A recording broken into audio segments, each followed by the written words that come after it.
जी, अस्सलाम वालेकुम, welcome back नाज़रीन। मैं ब्रेक के जाने से पहले बात हुई थी स्पॉन्सरशिप लाइसेंस की, जो 50,000 जो इन्वेस्टमेंट एंटरप्रेन्योर वीज़ा उसके बारे में बात हुई थी, वर्क परमिट के हवाले से बात हुई थी।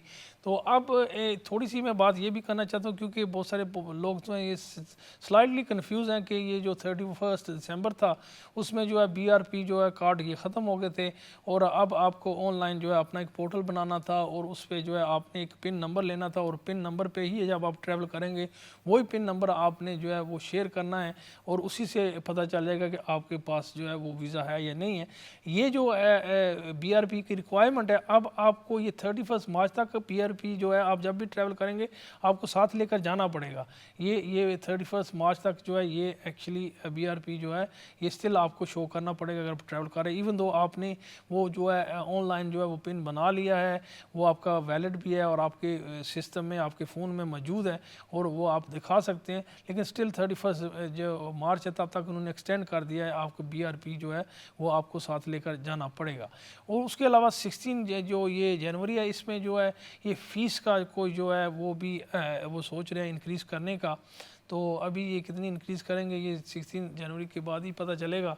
ज़्यादातर जो और दूसरा है जो ये ETA जो वीज़े हैं ये अब जो इंट्रोड्यूस कर दिया है इन्होंने यूरोप के लिए भी और नॉन यूरोपियन के लिए भी। आई थिंक ये मार्च के बाद जो है अप्रैल में ये जो यूरोप से लोग आएंगे उनके लिए भी और अमेरिका के लोगों के लिए भी जो ये ETA वीज़े जो हैं ये इनकी रिक्वायरमेंट जो है इन्होंने कर दिया न्यू रूल के अंडर। तो ये थे न्यू रूल, और इसके बारे में अगर जो मज़ीद रूल्स हैं उनके बारे में नेक्स्ट वीक जो प्रोग्राम होगा उसको हम आप डिटेल करेंगे, क्योंकि तब तक हमें पूरा मालूमात हो जाएगी कि ये चेंजेस इन डिटेल में क्या है। ये फ़िलहाल तो ऑब्वियसली ये जनरल इन्फॉर्मेशन मैं आपको दे रहा हूँ।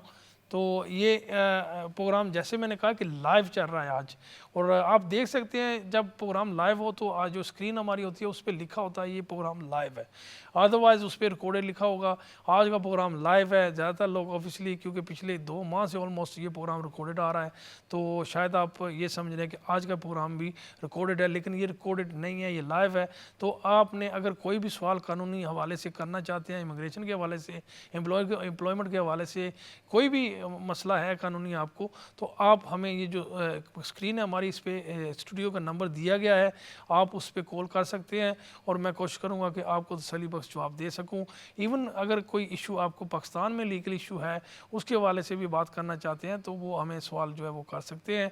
यूरोपियन कानून के हवाले से भी अगर आपको कोई इशू है या बात आपने करनी है तो उसके हवाले से भी जो है वो आप सवाल करें, तो इंशाल्लाह मैं कोशिश करूँगा कि आपको एक तसल्ली बख्श जवाब दे सकूँ। उसके अलावा जो है इस वक्त जो है विजिटर वीज़े जो हैं वो एक्चुअली वो भी लग रहे हैं, लेकिन विजिटर वीज़े का जो तरीक़ाकार है मैं बार बार ये बताता हूँ, लोग फिर भी हमारे पास आते हैं और अपना केस ख़राब करके ले आते हैं, क्योंकि उनकी जो बैंक स्टेटमेंट होती है वो सही नहीं होती है, उसमें या तो ज़्यादा पैसे जा रहे हैं या कम पैसे जा रहे हैं या एक लमसम डाल दिया, और फिर वो कोशिश करते हैं कि हमारे पास बहुत सारा पैसा आ गया है तो उस पर हमें जो है वो शायद वीज़ा मिल जाए। ऐसे नहीं होता है। हम बार बार ये बताते हैं लोगों को, जो विजिटर वीज़ा है उसके सबसे पहले अगर पाकिस्तान से आ रहे हैं तो चांसेस यही हैं कि वो रिफ्यूज़ होगा, पहला वीज़ा आपका रिफ्यूज़ होगा। अगर आप इवन दो आपके डॉक्यूमेंट्री एविडेंस भी मौजूद हैं, आपकी रेगुलर अर्निंग भी है, फिर भी जो है चांसेस यही होंगे कि पहला वीज़ा आपका रिफ्यूज़ होगा। तो हम हमेशा जो हमारे पास जो भी क्लाइंट आते हैं हम उनको सच ही बात बता देते हैं कि भाई साहब डिस्पाइट एवरीथिंग ये डॉक्यूमेंट हमें चाहिए। पहले तो हम वो उनको बताएंगे कि कौन से डॉक्यूमेंट चाहिए, वो डॉक्यूमेंट लेकर आएंगे, हम उनको चेक करेंगे, चेक करने के बाद अगर सारे डॉक्यूमेंट इन ऑर्डर्स हैं तो फिर हम उनको फिर स्टिल बताएंगे कि कोई वीज़ा लगने के चांसेस जो फर्स्ट टाइम पाकिस्तान से हैं वो कम है। तो फिर हम उन्हें ये बताते हैं कि आप ऐसा करें, एप्लीकेशन तो आप करें, अगर आपका रिफ्यूज़ होता है तो फिर हम जैसे ही रिफ्यूज़ होगा हम उसके बाद एक दूसरा एप्लीकेशन डाल देंगे, क्योंकि ज़्यादातर स्टैंडर्ड रिफ्यूज़ल होते हैं वो सिर्फ नाम ही ऊपर से बदल देते हैं, ऑलमोस्ट रिफ्यूज़ल जो है सबका एक जैसे ही होता है। तो हम जो है वो दोबारा अप्लाई करते हैं, जो भी डॉक्यूमेंट्री एविडेंस साथ लगा हुआ था उसको उन्होंने गौर से नहीं देखा या देखा तो कोई मिस्टेक की हुई है, तो फिर हम उस दोबारा एप्लीकेशन जब करते हैं तो उसकी जो एडिशनल इन्फॉर्मेशन का जो एक कॉलम बना होता है एप्लीकेशन में, उसी में हम जो है एक्चुअली इन्फॉर्मेशन डाल देते हैं कि ये जो आपने पहला रिफ्यूज़ किया है उसकी जो वजह बताई है ये गलत है, ये डॉक्यूमेंट जो आप कह रहे हैं साथ नहीं थे वो थे या थे और आपने गलत रीड किए हैं, वो सारी हम उसमें एक्सप्लेन करते हैं। क्योंकि उसमें जो कॉलम होता है उसके ज़्यादा आप जो है इन्फॉर्मेशन नहीं डाल सकते, चंद लाइन जो है उसी में आपको अपनी जो है वो एक्सप्लेनेशन देनी होती है। हमने देखा कि जो कंसल्टेंट होते हैं बाहर से उनके इंग्लिश स्टैंडर्ड जो है कंट्रोल जो है अबूर इतना नहीं होता है, उसकी वजह से वो अक्सर जो है वो एक डॉक्यूमेंट लेटर साथ लगा देंगे जिसमें 2-3 पेज का लेटर होगा, वो एक्सप्लेन कर रहे हैं और वो एक्सप्लेनेशन एक तो वो देखते ही नहीं है। अक्सर इस किस्म का डॉक्यूमेंट जो है वो एंट्री क्लियरेंस ऑफिसर देखते ही नहीं है, जो एडिशनल इन्फॉर्मेशन में होता है वही उसको एक्चुअली देखते हैं और उसी को वो जो है वो उसका ही वज़न होता है। तो इसलिए ये बहुत ज़रूरी है कि एडिशनल इन्फॉर्मेशन में ही और थोड़े से ही वर्ड में लफ्ज़ों में आप अपना जो है वो बात बताएं कि जो भी एंट्री क्लियरेंस ऑफिसर है उसको देखेगा। हम इसका जो है सेकंड एप्लीकेशन में उसी के साथ जो है हम एक जो है जुडिशियल रिव्यू वार्निंग भी दे देते हैं। जो प्रोटोकॉल होता है अगर आपने जेआर पे जाना होता है, क्योंकि वैसे तो राइट ऑफ अपील जो है ये नहीं है आपको नॉर्मल केसेस में विजिटर केसेस में, लेकिन यहाँ का कानून यह है यूके का कि अगर कोई भी गवर्नमेंट अदारा कोई भी फैसला करता है उसे by way of judicial review जो है हाई कोर्ट में चैलेंज किया जा सकता है। तो अगर क्योंकि आपके डॉक्यूमेंट्री एविडेंस सब मौजूद थे, जो इमिग्रेशन के रूल्स और रेगुलेशन थे उसको आपने कंप्लाई किया हुआ है, आपका पहले ही रिफ्यूज़ हुआ तो आपने एप्लीकेशन दिया और उन्होंने कहा कि ये आपने नहीं सही किया, ये वजह इससे सही कि जो जिसकी वजह से हम कह रहे हैं कि ये नहीं सही हुआ, लेकिन अगर आप फिर हमारे साथ ऐसी ज्यादती करेंगे तो हम जो है वो हाई कोर्ट में चले जाएंगे। क्योंकि हाई कोर्ट में जाने के लिए पहले एक जुडिशियल रिव्यू प्रोटोकॉल डालना पड़ता है, तो वो अगर आप ये नहीं करेंगे सेकंड एप्लीकेशन में तो फिर आपको रिफ्यूज़ल के बाद वो जो है वो मस्ट डालना पड़ेगा, फिर आप जो जुडिशियल रिव्यू के जाते हैं। लेकिन क्योंकि हम सेकंड एप्लीकेशन में उन्हें वार्निंग भेज देते हैं, वो जुडिशियल रिव्यू प्रोटोकॉल का जो पार्ट हम उसी में मुकम्मल कर लेते हैं, तो जब वो रिफ्यूज़ होता है तो फिर हम उन्हें, क्योंकि वार्निंग तो हमने साथ ऑलरेडी लगाई होती है, तो फिर हम क्या करते हैं कि जब वो अगर रिफ्यूज़ हो, क्योंकि लगने के चांसेस जो हैं वो सेकंड दफ़ा जो है 70-80% पे चले जाते हैं। अगर फिर भी वो रिफ्यूज़ करते हैं तो क्योंकि जहाँ सारे डॉक्यूमेंट हमने चेक किए होते हैं, हमें पता होता है कि डॉक्यूमेंट जो इमिग्रेशन के रूल्स एंड रेगुलेशन के मुताबिक विजिटर का जो डॉक्यूमेंट है वो सारे के सारे बिल्कुल अपनी जगह पे हैं, तो उसके अलावा फिर वो रिफ्यूज़ करते हैं तो फिर हम JR के लिए जो है वो जाते हैं। ऑफ्टन ऐसा ये होता है कि जब आप JR के लिए जाते हैं तो जब एप्लीकेशन डालते हैं, क्योंकि आपका ग्राउंड्स जो हैं वो बिल्कुल सही होते हैं, आपके डॉक्यूमेंट्री एविडेंस सब प्लेस होते हैं, इमिग्रेशन रूल्स एंड रेगुलेशन के मुताबिक होते हैं, तो फिर वो जो फाइल होती है एंट्री क्लियरेंस ऑफिसर जो इस्लामाबाद बैठा होता है वहाँ से ट्रांसफ़र होकर यूके में चली आती है। और जब यूके में आती है यहाँ पे जो आपका इनका जो होम ऑफिस का ट्रेजरी सॉलिसिटर्स जो होते हैं, जो कानून जो वकील होते हैं इनके, उनके पास वो फाइल आ जाती है। जब उनके पास आएगी वो एक्चुअली उन्हें लीगल जो एनालाइज करेंगे पूरी की पूरा रिफ्यूज़ल को और आपकी जो एप्लीकेशन है उसको और जो आपने कागजात साथ लगाए हैं वो सबको फिर वो देखते हैं कानून की नज़र से।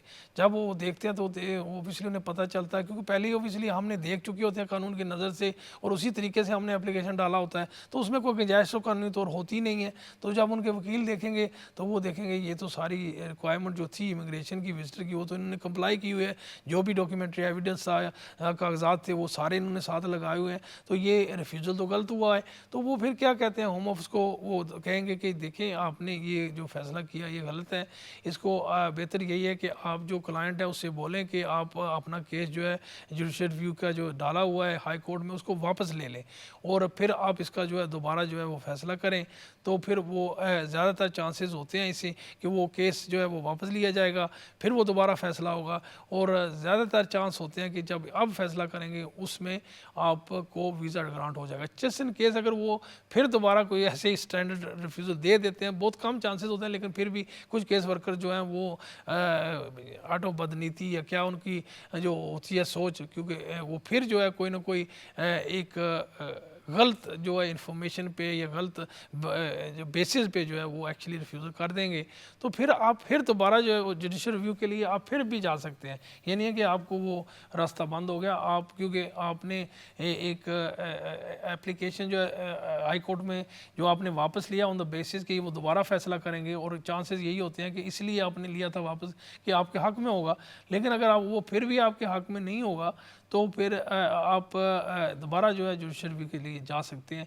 ये जो है मैं डिटेल इसलिए बता रहा हूँ क्योंकि विजिटर वीज़े पे लोग बहुत सारे पैसे ज़ाया करते हैं, गलत इन्फॉर्मेशन देकर अपने एप्लीकेशन ख़राब कर लेते हैं। सबसे इम्पोर्टेंट ये है कि जब आप एप्लीकेशन पहली दफ़ा दें उसमें आप जो है उनके इमिग्रेशन के, होम ऑफिस के जो इमिग्रेशन के रूल्स और रेगुलेशन विजिटर के हवाले से हैं वो आपको कंप्लाई करें उनको। अगर आप कंप्लाई नहीं करेंगे, आपकी डॉक्यूमेंट्री एविडेंस मुकम्मल नहीं होगी, तो आप अपना बायोडाटा एक दफ़ा उनको दे देंगे और अपनी इंफॉर्मेशन दे देंगे, फिर उस केस को दोबारा ठीक करने के लिए जो है वो काफ़ी मुश्किलात होगी क्योंकि उनके पास ऑलरेडी आपकी इंफॉर्मेशन चली जाती है और वो जो है इंफॉर्मेशन वो रूल्स और रेगुलेशन के मुताबिक नहीं होती है।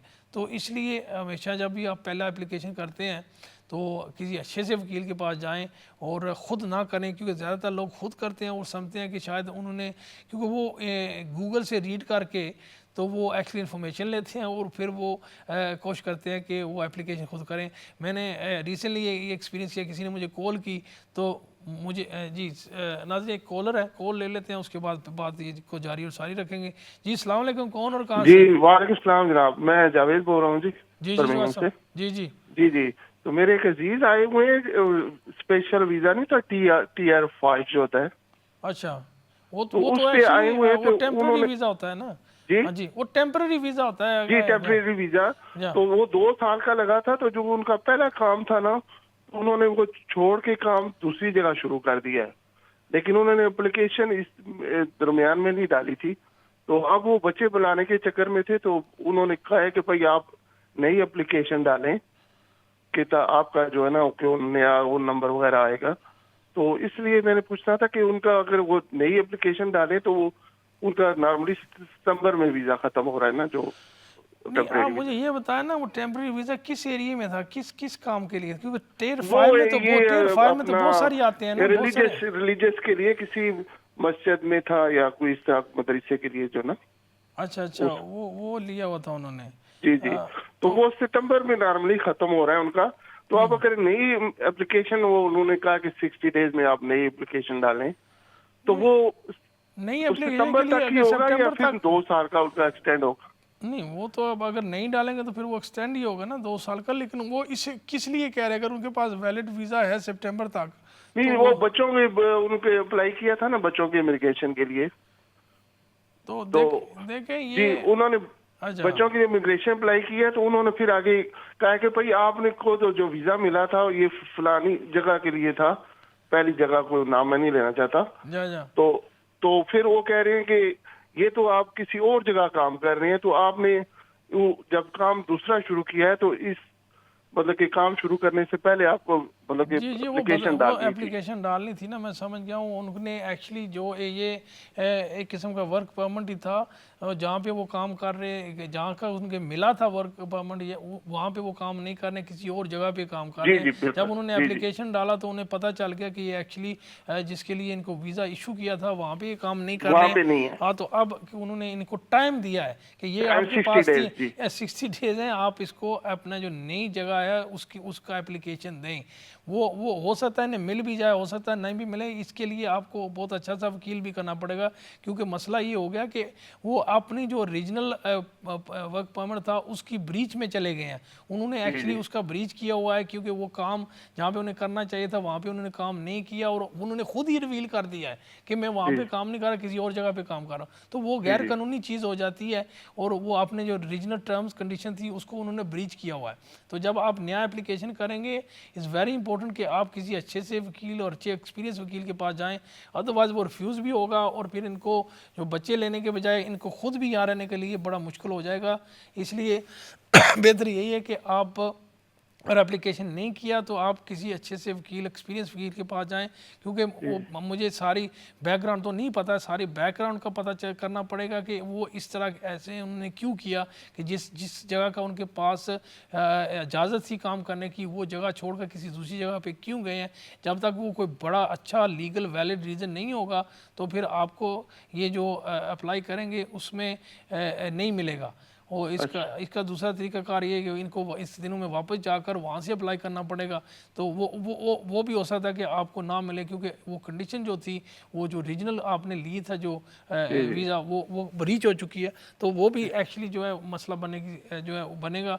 बेहतर ये है कि आप स्टूडियो से हमारा नंबर ले लें, तो फिर जो है आप कहाँ से, बर्मिंघम से कॉल कर रहे हैं? जी जी, बर्मिंघम से। हाँ, तो वो हमें फिर जो है ना हम मज़ीद इन्फॉर्मेशन लेंगे और फिर आपको बताएंगे बेस्ट तरीकाकार इसका, ये बेस्ट हल क्या है। वो जो है ना वो हम आपको सही तरीके से गाइड कर सकेंगे। तो पॉसिबिलिटी है कि मतलब कि उनका 2 साल का हो जाए, क्योंकि अगर 6-7 महीने रह गए उनके, तो अगर बच्चों को बुलाएं भी तो बच्चे भी माशाल्लाह 3 वो हैं, जो उनके 6-7 माह है ना, 6-7 माह नहीं रह गए हैं, ये आपको पता नहीं क्या, वो उनका वीज़ा ख़त्म हो चुका है। अब जब उन्होंने उनको बता दिया कि मैं जहाँ पे वीज़ा लिया था वहाँ काम नहीं कर रहा, वो वीज़ा आपका कर्टेल हो चुका है, वो वीज़ा ख़त्म हो चुका है। अब उन्होंने 60 डे दिए हैं, आप या रहें या और एप्लीकेशन करें, उसके लिए उन्होंने दिए हैं। वो जो पहले बात कर रहे हैं सितंबर, वो ख़त्म हो चुकी है अब, क्योंकि वो जहाँ पे काम कर रहे थे वहाँ पे काम नहीं कर रहे हैं, वो वीज़ा कर्टेल हो गया। अभी उन्होंने आपको एक मौका दिया है कि इसमें आप या नया एप्लीकेशन डालें या वापस चले जाएं, आप गैर कानूनी ना हों, तो वो आपको जो है एक जो अपॉर्चुनिटी दे रहे हैं। इसलिए बच्चों का तो भूल ही जाए ना इस वक्त अभी। हाँ, अभी आप अपना जो है स्टेटस वो बेहतर बनाएं, वो कोशिश करें कि गैर कानूनी, पहली बात तो ये है। पहली बात ये है। तो इसलिए मैं कह रहा हूँ कि आपको जो है ना वो बहुत अच्छा वकील आप चाहिए, क्योंकि आपने एक बात उनको ऑलरेडी रिवील कर दी है जो आपको आई थिंक इकोनॉमिकल होना चाहिए था। जब आप एप्लीकेशन कर रहे हैं उन्हें किसी तरीके से बताना चाहिए था, आपने वो जिस तरीके से बताया है वो एक्चुअली आपके लिए जो है वो मसला क्रिएट कर दिया उसने। तो ठीक है, आप नंबर ले लें, तो मैं कोशिश करूँगा कि इसका पूरे डिटेल लें और कोशिश करें कि आपको जो है इसका बेहतर हल क्या हो सकता है उसकी तरह जो है हम मदद करें। जी, thank you for your call. जी नाज़रीन, नेक्स्ट कॉलर लेते हैं। जी, कौन और कहाँ से? अस्सलाम वालेकुम। हेलो जी जी, हेलो, अस्सलाम वालेकुम जी। वालेकुम सलाम। कैसे सर? मेरा नाम तारिक है। मैं सिर्फ ये पता करना चाह रहा था, कैसे हैं आप सर? ठीक है जी, शुक्र अल्हम्दुलिल्लाह, thank you for your call. जी अप्लाई किया था वीज़ा मैंने अपना ना, वो जो स्पाउस वीज़ा नहीं होता, और एक बेबी भी है, और स्पाउस वीज़ा अप्लाई किया मैंने तकरीबन अब 17, 18, 17, 18 मंथ्स हो गया, लेकिन कोई जवाब ही नहीं आया। मतलब वाइफ मेरी तो ब्रिटिश नेशनल है और एक बेबी भी है तकरीबन 1 साल का। आपका स्टेटस क्या था जब आपने अप्लाई किया? तो उस वक्त मैं आई था पाकिस्तान से जी। ये नहीं होता जो स्पाउस वीज़ा होता है, पाकिस्तान शादी हुई थी जो पाकिस्तान ही आए थे सारे, तो मैं आई तो वो स्पाउस वीज़े पे था, जैसे नहीं थे 2.5 साल की मुझे रीजनली 2.5 साल। फिर आपने एक्सटेंशन अप्लाई की हुई है? जी, मैंने एक्सटेंशन अप्लाई किया है। 2.5 ईयर का हो गया था ना कंप्लीट, तो मैंने फिर एक्सटेंशन अप्लाई किया है। वो कह रहे हैं 18 माह हो गया, आपका जवाब ही नहीं आया? जी सर, 18 माह हो गया, कोई जवाब ही नहीं आया। कोई नहीं, आपने खुद किया है किसी वकील के किया है? किया तो सॉलिसिटर के वकील के थ्रू है, लेकिन उसने पता है मेरे से चीटिंग किया, तो उसने अपना कुछ नहीं लगाया, बस मेरे ही सरकार के साइन लेके खुद ही मेरी तरफ से कर दिया। लाइक ना मैंने दिया सॉलिसिटर को था, लेकिन उसने आगे से प्रोसेस ऐसे किया कि उसको ना कि जैसे मैंने खुद किया इन पर्सन किया, क्योंकि वो एक्चुअली सोलिसिटर था ही नहीं ना। जी मुझे ये ना पता वो कोई कंसल्टेंट था और वो अपने डिटेल तो दे नहीं सकता, क्योंकि यहाँ पे जुर्म है इमिग्रेशन काम करने के, अगर आपके पास लाइसेंस नहीं है तो। हाँ, तो वो आई थिंक उसने ऐसे किया है। अब आपको ये यकीन है कि उसने एक्चुअली एप्लीकेशन किया भी है? उसका कोई आपने फिंगरप्रिंट दिए थे, आपको अपॉइंटमेंट मिली थी? सारा पता है मेरे पास। होमवर्क आया था ना, क्योंकि उसने मेरी ईमेल में आई थी, फिंगरप्रिंट भी दिए, हर चीज हो गया, डॉक्यूमेंट भी सारे थे। वो मेरे घर पे ईमेल भी आती है, जो ईमेल उसने मेरी बनाई वो भी आते हैं जी। वो उसने कैसे सारा किया हुआ है। अच्छा, ठीक है। फिर वो कहती है, फिर उसने कहा था कि अपने लोकल एमपीए से करें। जब मैं इधर रहता हूँ बोल्टन में, लोकल एमपीए के वही जवाब आता है कि your case interview, just wait. और एमपी को भी डाला है, काउंसलर को भी डाला है, वकील को भी डाला है, खुद भी मैंने फोन आया उसको कहता है your case interview and it's now 18 months now sir. नहीं, it shouldn't take that long. कोई ना कोई गड़बड़ है। वो केस आपका या तो उन्होंने कोई फाइल आपकी आगे पीछे कर दी है और इतना टाइम नहीं लगता। अब आप ऐसा करें कि किसी वकील के पास जाएं, उन्हें एक जुडिशियल रिव्यू जो वार्निंग होती है ना वो देंगे। अगर आपने मेरा केस 2 या 3 माह के अंदर क्लियर नहीं किया तो मैं एक्चुअली जो है जुडिशियल रिव्यू के हाई कोर्ट में चला जाऊंगा। आपने एमपी से भी लेटर लिखा लिया है? एमपी को जी किया जी, बैंक के 2-1 महीने हो गए कर दिया था। एमपी साहब से भी उन्होंने ये जवाब एग्जैक्टली कि your case under review, just wait patiently. नहीं, इसमें कोई ऐसी यानी कि आप वीजा लेकर पाकिस्तान से शादी के तो यहाँ सही तरीके से आए थे। आपने एक्सटेंशन की हुई है। अब एक्सटेंशन में जो 29,000 की जो रिक्वायरमेंट है वो आपने पूरी की हुई है? पूरी क्यों है ना, वाइफ तो मेरी पुलिस में काम करती है, तो उसकी भी सैलरी लगाई थी। फिर कोई आपके खिलाफ कोई आपने कोई ड्राइविंग ऑफेंस या कोई किसी किस्म का एक कोई था वो डोमेस्टिक वाले का केस बना था वाइफ के सारे, वो मैं थोड़ी देर के लिए पुलिस ने मुझे रखा था, ये केस था बना। नहीं, वो बना तो था, उन्होंने चार्ज तो नहीं किया था ना ना। नहीं किया, नहीं किया, नहीं किया। हाँ, तो फिर उसका तो कोई मैटर नहीं करना चाहिए ना, अगर ऐसा है वो तो उसका मैटर नहीं करना। अभी आपके तल्कात तो अपनी फैमिली हम के साथ इकट्ठे ही सही है हैं। ना। जी जी, इकट्ठे ही हैं टुगेदर, बेबी भी तो है। फिर ये डेफिनेटली जो है ना कहीं को गड़बड़ है, इतना टाइम गड़बड़ नहीं है। लगता है। आप बेहतर है कि अपने वकील से कोई उनको एक वार्निंग जारी करें कि ये जो है ना कोई ऐसा स्पेशल तो है नहीं आपका केस जिसमें वो इंक्वायरी कर रहे हैं या रिव्यू कर रहे हैं। वो तो तब होना कि अगर उसमें कोई इस किस्म का कॉम्प्लिकेशन हो जिसपे की वजह से उन्होंने जो डिले हो रहा है, ऐसी कोई कॉम्प्लिकेशन नज़र नहीं आ रही है जी सर, तो वही है ना। उसमें ये इतना टाइम नहीं लगाना चाहिए। ये आप डेफिनेटली, क्योंकि आपने खुद डाला हुआ है वहाँ पे, उनके रिकॉर्ड पे आप ही नज़र आ रहे हैं, जी, तो जी, आई जी, थिंक जी। उसका भी इशू बन जाता है। हमने हमारी एक्सपीरियंस ये है कि जब आदमी खुद एप्लीकेशन डालता है ना तो वो ज़्यादा डिले होते हैं और उनका Exactly. जवाब भी नहीं देते हैं, और फिर वो जो है ना उसके लिए ये पता नहीं क्यों करते हैं ऐसा। एप्लीकेशन तो सही होता है, लेकिन बेहतर यही है कि आप किसी वकील से एक लेटर लिखा लें, उनको पहले अपडेट ले लें, उसके बाद उनको वार्निंग दे दें कि आप ये ज़रूरत से ज़्यादा टाइम ले रहे हैं और कोई वजह भी नहीं है कि इतना टाइम लें। तो यही एक तरीकाकार है, otherwise you could be just waiting and कुछ भी नहीं होने वाला। अभी तो आप जैसे बता रहे हैं आपकी तो नेक्स्ट एक्सटेंशन यू होने वाली है। जी सर, दिसंबर में फ्री हो, दिसंबर में भी जी वही आना, 5 साल पूरे हो जाएंगे। और 5 साल पूरे हो जाएंगे तो फिर ये तो ऑब्वियसली और कॉम्प्लिकेशन होगा। तो बेहतर यही है कि आप जो है ना वो एक उनको किसी वकील के पास जाकर एक लेटर लिखा लें। मैं सर आपके पास ही रिंग करता हूँ। ठीक है, नंबर मेरा ले लें स्टूडियो से तो हम उनसे डील कर लेते हैं। सर मैं करता हूँ। जी थैंक यू वेरी मच। नाज़रीन नेक्स्ट कॉलर लेते हैं जी। अस्सलाम वालेकुम, कौन और कहाँ से? जी जी, अस्सलाम वालेकुम जी, मैं आमिर बात कर रहा हूँ। जी जी 2-3 बार आपसे बात हुई है, लंदन से बात कर रहा हूँ जी। सर ठीक है? जी शुक्र अल्हम्दुलिल्लाह। अच्छा सर, मैंने ना हमारा एक्सटेंशन के लिए हमने अप्लाई किया था फी वेवर के लिए, 5 अक्टूबर को आपसे पहले भी बात हुई थी। ठीक है, उसके लिए ना हमें उनका जवाब आया था ईमेल, यानी कि वकील को आया था कोई 4-5 दिसंबर को जवाब आया था कि भाई ठीक है आपका अप्रूव हो गया फी वेवर। तो उसके बाद ना 6 दिसंबर को उन्होंने कोड भेजा था। हमारा एक्सपायर हो रहा था वीजा 31 ऑफ दिसंबर को। ठीक है जी जी। अच्छा, हम फिंगरप्रिंट के लिए गए हैं 11 जनवरी को, ये लास्ट सैटरडे को। ठीक है, उधर गए हैं तो उधर उन्होंने फिंगरप्रिंट ले लिया, लेकिन उन्होंने बोला है कि भाई आपका जो है ना वो फी वेवर का टाइम गुजर गया हुआ था कोड का। हमने पूछा कैसे, क्योंकि उन्होंने कहा कि जो आपका ईमेल भेजा था ना उन्होंने वो 20 ऑफ नवंबर का था। ठीक है, वकील से मैंने बात की, उसने कहा हमें कोड 6 दिसंबर को आया था, 9 दिसंबर को मैंने उनसे कांटेक्ट किया है तो उन्होंने कहा कि आपका कोड वैलिड है। 18 दिसंबर को हमारी एप्लीकेशन सबमिट हुई थी। ठीक है, अगर 14 दिन पे जाए ना तो वो बनते थे 20 दिसंबर। 18 दिसंबर को हमने सब एप्लीकेशन सबमिट कर दी है। अभी हम बताएं कि क्या करना चाहिए, क्योंकि 11 जनवरी को उन्हें बोला है कि 14 दिन के अंदर अंदर जो है ना, जब हम लास्ट वीक गए उन्होंने 14 दिन के अंदर अंदर आप मैरिज सर्टिफिकेट भी दें, लेकिन फी के लिए उन्होंने बोला कि आप ना वो हमें प्रूफ दे आपका वकील जो है वो कि जी कब आपको ईमेल आई थी। वकील ने उसी वेरी नेक्स्ट डे उसने भेज दी हुआ था, लेकिन अभी तक हमें जवाब नहीं आया। वो 14 दिन जो दिए हुए ना होम ऑफिस ने, वो नेक्स्ट फ्राइडे तक बनता है। नहीं देखिए 14 दिन के अंदर अंदर आपने जवाब तो दे दिया है ना, आप इंतज़ार करें, उनकी प्रोसेस करेंगे उसको जो है ना। अगर उसने सबूत पेश कर दिया है कि हमें 6 को ही मिला है तो फिर वो आपको फिक्र करने की जरूरत है, क्योंकि जो टाइम दिया उसके अंदर अंदर आपने नहीं, लेकिन उसमें उन्होंने लिखा हुआ है जो लेटर दिया कि 14 दिन के अंदर अंदर अगर आपने फी जमा न कराई तो फिर आप ओवर स्टे हो जाएंगे। यानी कि 3 बंदे हैं, मैं वाइफ और छोटा नहीं, ऐसे तो नहीं होना चाहिए ना, क्योंकि आपकी जो है फ़ी एग्जाम्पशन जब आपने एक्चुअल एप्लीकेशन डाला था उस वक्त आपने फ़ी एग्जाम्पशन का तो कोड वहाँ पे डालना था ना, तो वो एक्सेप्ट हो चुका है। अगर एक्सेप्ट ना होता तो फिर आपका एप्लीकेशन फॉरवर्ड ही नहीं जाता, क्योंकि फीस के अलावा तो वो आपको डेट ही नहीं देते हैं, आपको अपॉइंटमेंट ही नहीं आती है। तो क्लियरली बंदा को सही था मिला उधर ना, जब हम गए थे ना। मुझे वो बंदे को छोड़े, मुझे आपके वकील के पे शक हो रहा है कि वो वकील किस किस्म का है।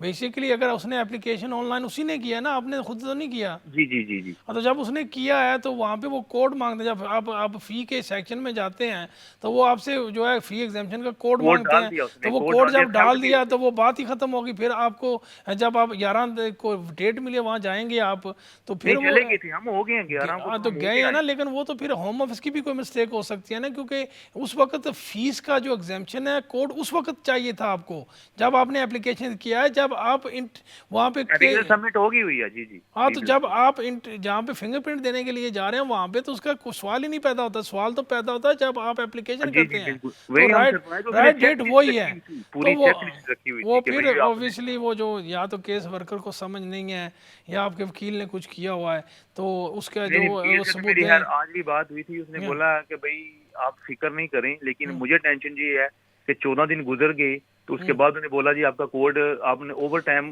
14 दिन के पहले आपने लेटर लिखना है ना, आपके वकील ने लेटर लिखना है, लिख दिया हुआ है उनको, तो बस वो एक्सप्लेन कर दिया। एज लॉन्ग एज उसने एक्सप्लेन कर दिया फिर आपको कोई मसला नहीं है। ठीक है, अगर कोई मसला होगा तो हम हमसे जो है ना आप हमारा नंबर ले लें तो will basically sort it out. नाजरीन, अभी हमारा वक्त जो है प्रोग्राम का ख़त्म होने वाला है, क्योंकि अभी लोगों को पता चला ये लाइव प्रोग्राम था तो लोगों ने कॉल करनी शुरू कर दी। इंशाल्लाह नेक्स्ट भी ये लाइव प्रोग्राम होगा तो हमें जो है वो कॉल करें, जो भी आपका मसला है हम कोशिश करेंगे उसकी कोई ना कोई अच्छा हाल आपको बताएं। ये नाजरीन, अपने दोस्तों का, रिश्तेदारों का ख़ास ख्याल रखें, खुश रहें, खुशियाँ बांटें। अल्लाह निगहबान।